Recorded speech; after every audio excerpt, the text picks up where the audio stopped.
Modern life has produced something unsettling. Everyone sounds so certain about politics, about morality, about identity. Certainty is everywhere and clarity is nowhere. You leave conversations feeling mentally exhausted but not clearer. Thinking feels heavier. Forming your own opinion starts to feel strangely dangerous. We have more information than ever, and yet it has become harder to know what you actually think. Discourse feels more tense, disagreement feels more personal. You express an idea someone doesn't agree with, and the atmosphere shifts immediately, and you notice yourself becoming cautious, measuring words, editing thoughts before you even speak. And the more you try to form your own opinion, the more you try to inform yourself, the more confused you become. You open your phone trying to understand what you're supposed to think, and you hear the same ideas repeated again and again. Originality feels risky, and you find yourself curating words instead of speaking openly, rehearsing language instead of letting conversations unfold naturally. Everywhere there seems to be a strange polarity, either silence and censorship, or loud, certain, self assured opinions that solve nothing. Something in the texture of thinking has changed, and this is not just a shift in media, it is a fundamental restructuring of how human beings think. We're surrounded by endless ideas, endless commentaries, endless analysis, endless takes. You scroll, you absorb arguments, you align yourself, you signal agreement or outrage. But underneath this constant activity, something more unsettling is happening. A sense that thinking is occurring without you fully participating in it. George Orwell warned that when language becomes ideological, thinking itself begins to narrow. People are either silent or repeating the dominant ideas. Crossing ideological lines feels riskier than ever. Mob thinking feels safer. Uncertainty becomes socially dangerous. Doubt becomes a liability. And changing your mind feels like losing status. You can feel it at tense family dinners, in group chats, in comment sections.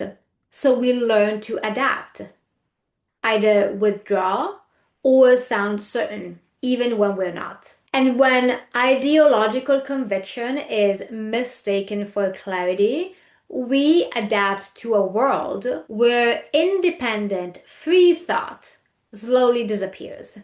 The cost of this ideological environment is not dramatic collapse, it is quiet conformity.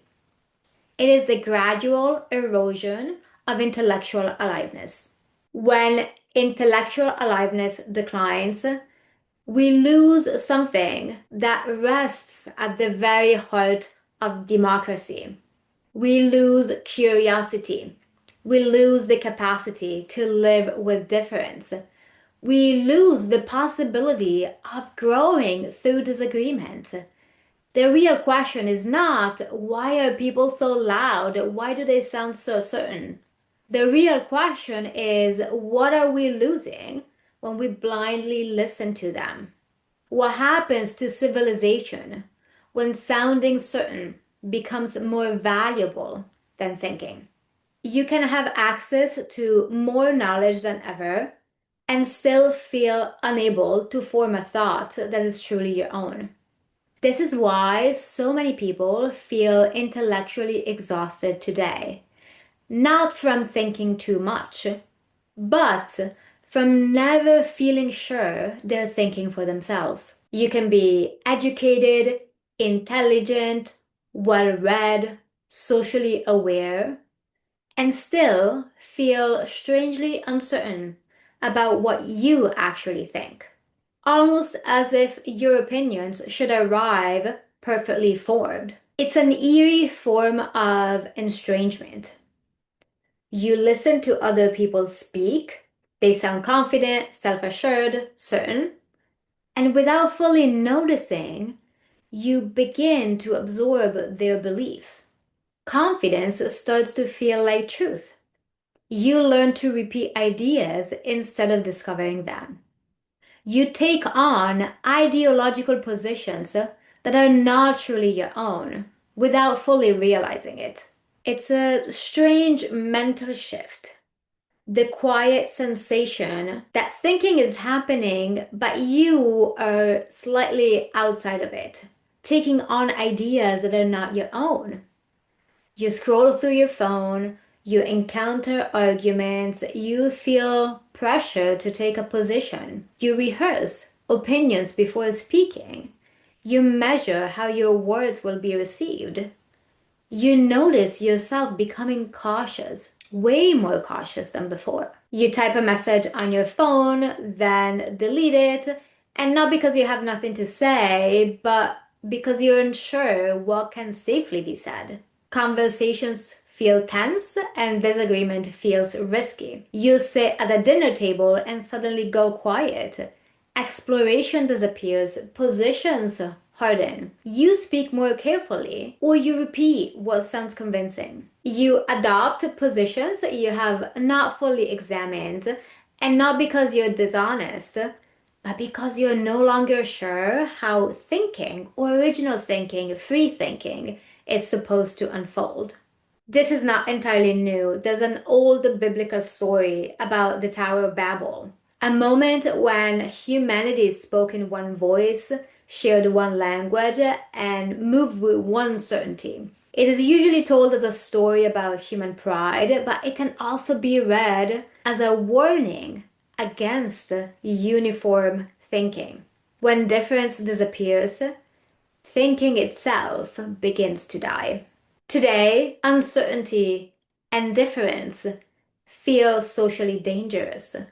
You watch debates unfold, voices grow louder, certainty grows sharper, and instead of clarity, you feel more confused than ever. You leave conversations with a strange mental fatigue, not because you thought deeply, but because you didn't. You begin to rely on the most confident voices to stabilize your own uncertainty. You borrow conviction the way people once borrowed language. Ready-made positions, ready-made outrage, ready-made certainty. And forming your own thought starts to feel like work.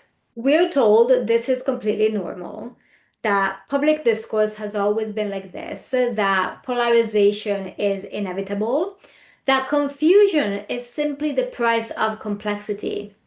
Entire media ecosystems now operate on this assumption. So we adapt. We learn to sound certain even when we're not. And over time, sounding certain becomes safer than thinking honestly for yourself. We learn to defend positions we have never truly examined. We learn to perform thinking instead of engaging in it. And the more we adapt, the narrower our intellectual world becomes. That quiet sense that something is off, that thinking should not feel this constrained, this uniform, this moralized. That quiet sense is not a weakness, it's an alarm bell, a warning that we're losing contact with the living process of thought itself. And if we adapt to that loss, if we normalize a world where fake certainty replaces original inquiry, we risk forgetting what free thinking is. And that is the real danger. This didn't happen by accident. This confusion is not random. Modern life has quietly reshaped the environment in which thinking forms. You're not confused because you're unintelligent. You're trying to think inside a landscape that makes thinking difficult. You wake up, and before your first real thought has formed, you're already inside a world of positions. Opinions are already circulating, Conflicts already predefined, moral lines already drawn. Before you've even had time to feel what you think, you're already expected to declare where you stand. And over time, that expectation begins to shape you. You scroll through headlines, short clips, hot takes, reactions to reactions, opinions delivered faster than you can process them. Thought no longer unfolds slowly, it arrives pre-digested. You don't encounter questions, you encounter conclusions. And because everything moves so fast, it becomes easier to adopt ready-made beliefs than to form your own. Not because you're lazy, but because the pace of modern life makes reflection and deep inquiry feel like you're falling behind. And when thinking feels like falling behind, certainty starts to feel like psychological survival. The ground beneath modern life feels less stable. Institutions feel unreliable. Leaders feel way harder to trust. Futures feel uncertain. And identities feel fluid. You hear contradictory expert opinions every week. Rules change faster than you can internalize them. Something that was unquestionable 5 years ago suddenly becomes controversial overnight. Look at the world today. Politicians lie. There are 101 gender identities, war looming on all of us. And then there's the pressure to choose a side. And in that uncertainty, certainty becomes psychologically valuable. You start noticing how relief arrives the moment you know which side you're on. You begin to gravitate toward voices that sound sure, not necessarily because they're correct, but because they reduce your internal tension. Conviction feels grounding, doubt feels dangerous. So you start to prefer frameworks that organize reality quickly. You don't have time to sit with ambiguity. You don't have space to form a slow opinion. Ideology offers exactly that, a fast map of the world, a place to stand when everything else feels unstable. This is why modern identity often attaches itself to positions, not always out of conviction, but out of the need to feel oriented in a disorienting world. Certainty becomes emotional shelter, even when it limits the freedom to think. Modern life is also deeply fragmented. People move cities more often, friendships stretch across time zones, families live on separate continents, shared rituals quietly disappear. You're constantly connected, but rarely rooted. You can know hundreds of people and still feel socially isolated. Human beings cannot tolerate prolonged disorientation. In that fragmentation, ideology has become a substitute for belonging. It tells you who you are, who is with you, who is against you, what must be defended. Hannah Arendt warned that ideological systems become powerful when individuals feel isolated and disoriented. Because ideology does not just explain the world, it gives you somewhere to stand inside it. It gives you orientation when life feels disorienting. Social media intensifies this dynamic. Belief is no longer something you develop quietly over time. It becomes something you display, something you perform. If you've ever seen an episode of Black Mirror, you've seen exaggerated versions of this dynamic where reputation scores, public opinion, and moral signaling determine social survival.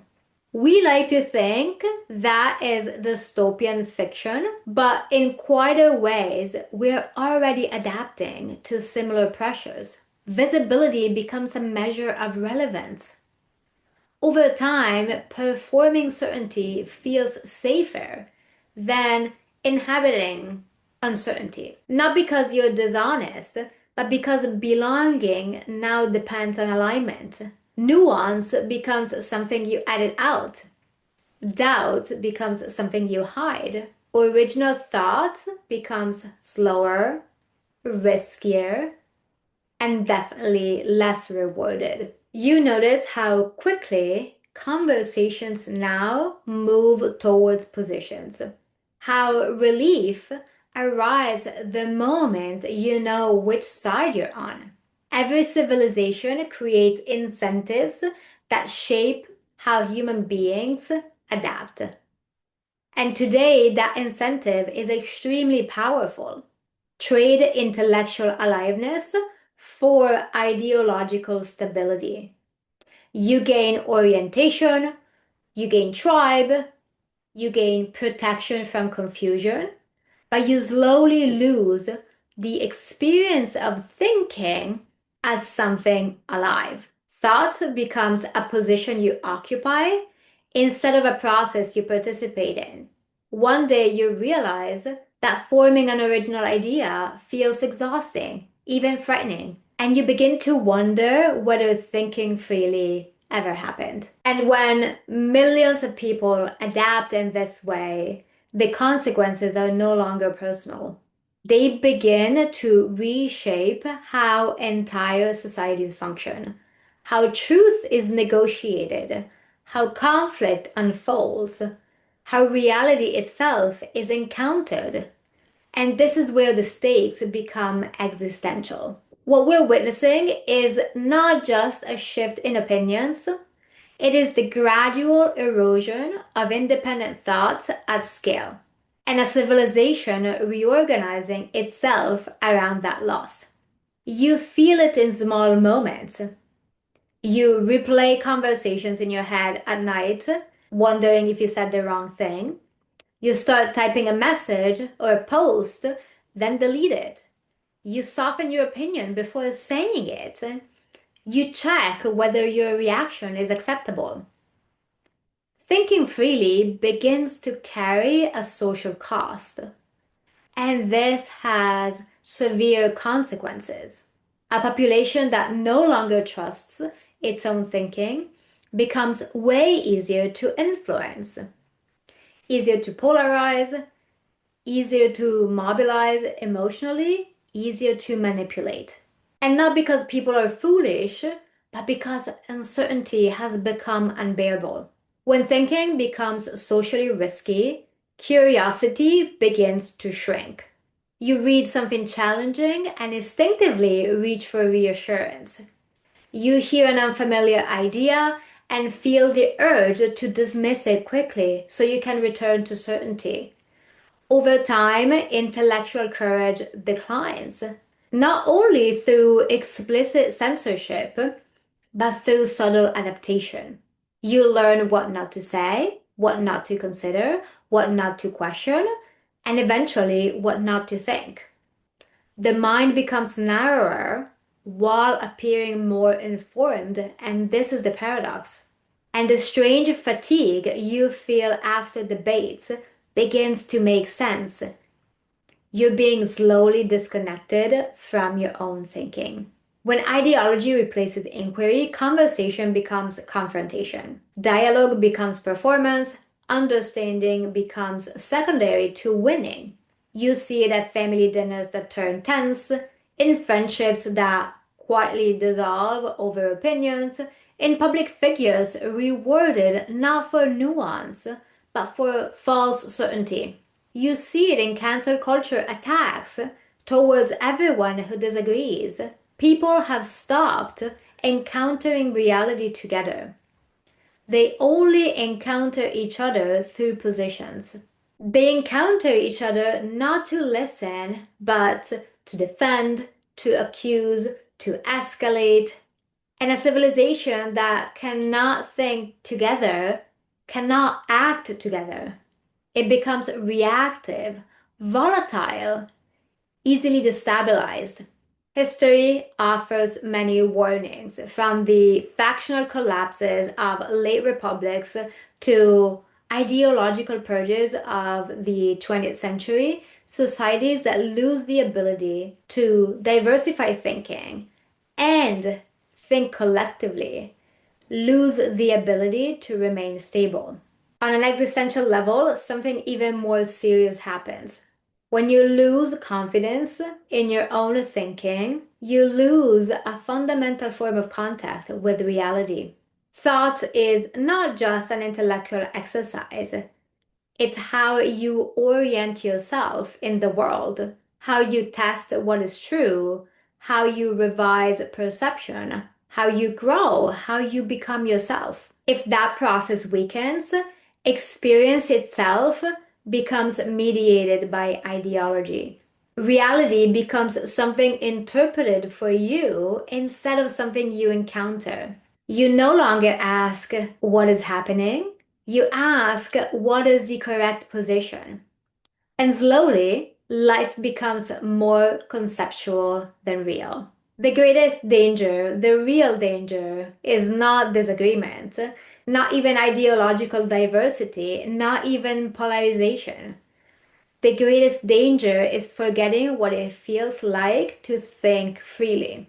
Forgetting intellectual aliveness, the restless curiosity that makes transformation possible. We risk building a civilization that no longer remembers how thought is born, and that loss is far more serious than any individual political conflict. Because once thinking itself becomes fragile, everything else becomes unstable. That is what is at stake. So, what is missing in this scenario? Not more information, not stronger opinions, not better arguments, but something far more fundamental. That is to say, intellectual aliveness. Not as an academic skill, but as a human capacity. Without it, thinking becomes mechanical, belief becomes inherited, and our relationship with reality becomes indirect. Intellectual aliveness is curiosity. It's the moment you hear an idea that challenges you, and instead of shutting down, you feel interested. It's the ability to listen without immediately defending yourself, to hold uncertainty without rushing to resolve it, to leave a conversation still thinking about it hours later, to form an opinion slowly and revise it when necessary, to think independently even when belonging would be easier. To think freely is not simply to accumulate knowledge, it is to remain permeable to reality, to allow something new to genuinely move you. Understanding is not a position you take, it is a process you engage in. Intellectual aliveness is humility, not weakness, but the recognition that thinking never ends. This is why Socrates, one of the founders of Western philosophy, claimed that his only wisdom was knowing that he did not know. Not as a performance of modesty, but as a recognition that thinking is a living process. The moment you believe you have arrived at certainty, inquiry stops. A civilization that protects intellectual aliveness can disagree without fragmenting. Ideas evolve, people grow, reality can be encountered together. But when intellectual aliveness declines, certainty becomes the dominant currency. We become informed, but less capable of insight. Virtually connected, but less capable of understanding. Opinionated, but less capable of thinking. Modern life does not eliminate thinking, it just redirects it towards signaling, positioning, defending identities instead of discovering truth. And because this reduces anxiety, we begin to accept it as normal. We forget what it feels like to genuinely wrestle with an idea, to sit with doubt, to change our mind, to think something through before turning it into a performance. But intellectual aliveness is not something that you manufacture. It is something you stop suppressing. It is what thinking feels like when curiosity outweighs fear. When, as Einstein said, you value questions more than answers. And that capacity is not gone, it is simply buried under noise, speed, ideology, and social pressure. The real question is whether we're willing to remember how to use it again. This is not something you solve with a better opinion. It is something you recover. If everyone sounds so sure, it may not be because people are thinking more clearly. It may be because modern life has trained us to perform certainty instead of inhabiting thought. And certainty is not the same as thinking. You can sound informed, convincing, morally certain, intellectually sharp, and still never actually enter the living process of thought. This is not a personal defect, it's a structural distortion. Modern society trained you to react, to position, to virtue signal, to align, to defend, but it did not train you to think slowly, to question deeply, to listen without fear, to remain open long enough for something true to emerge. Intellectual aliveness is not about becoming more impressive. It's about becoming more real in the way you think. It's not about better branding, better language, or stronger or louder takes. It's about recovering your capacity for curiosity, for humility, for independent judgment. And the good news is that capacity is not gone. It is not something you manufacture. It is not something you earn. It's what thinking feels like when fear no longer has to harden into certainty. Somewhere underneath the noise, that freedom is still intact. If this resonates, stay with this inquiry. Really think about it. Subscribe if you want to continue exploring what modern life is doing to the human mind and what it might mean to think freely again inside a world that is constantly training you not to. And if you want to go deeper, join the newsletter below. This is not about escaping modern civilization. It is about not disappearing inside its thinking. And that choice is still available.